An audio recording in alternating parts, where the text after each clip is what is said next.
IPL এর নিলামে 12 Bangladeshi cricketer. অন্য যে কোনো বারের তুলনায় এবারের সংখ্যা কিছুটা বেশি, সেই সঙ্গে এবারের সম্ভাবনাটাও কিছুটা বেশি। এর আগে বেশ কয়েকবারই ফ্র্যাঞ্চাইজি ক্রিকেটের এই মেগা আসরের জন্য ডাক পেয়েছিলেন তাসকিন আহমেদ, শরীফুল ইসলামরা, যদিও তাদের সে সময় ক্রিকেট বোর্ডের অনাপত্তিপত্র নিয়েছিল প্রশ্ন।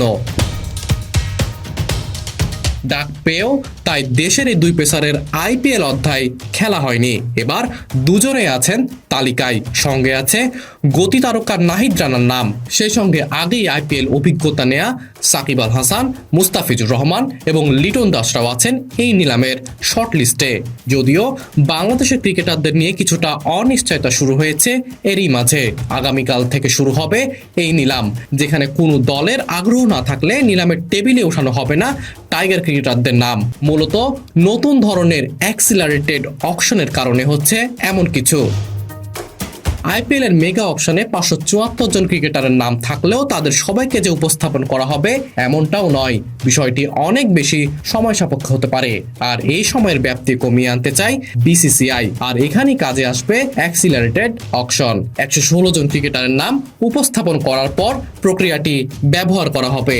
এই অকশন শুরু হবে ভারতীয় আনক্যাপড ক্রিকেটার রিকি ভুইকে দিয়ে, যিনি অকশনে ক্রিকেটারদের নামের তালিকায় 117তম স্থানে রয়েছেন।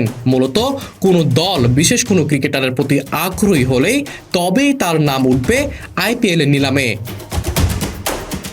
টাইগার ক্রিকেটারদের এই তালিকায় জায়গা শুরু হয়েছে 181 থেকে।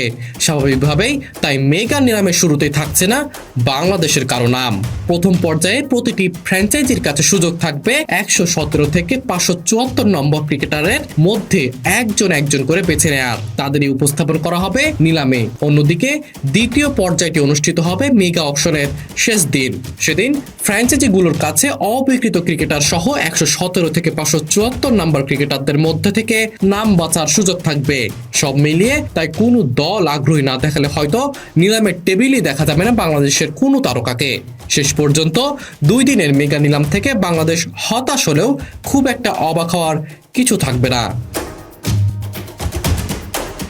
এদিকে আইপিএল এর 12 ক্রিকেটার নাম দিয়ে সুযোগ পেলে এনওসি পাবেন কিনা প্রশ্নে ফারুক বলেন, নিলামটা হোক দেখি, রেসপন্সটা কেমন। যদি ওরা সুযোগ পায় এটা দেশের জন্য ভালো, যদি দেশের খেলা না থাকে আমি এটা স্বাগতই জানাবো। আসলে মুন্নুর আঞ্জুম রিফাত, বিডি আর্কাইভ।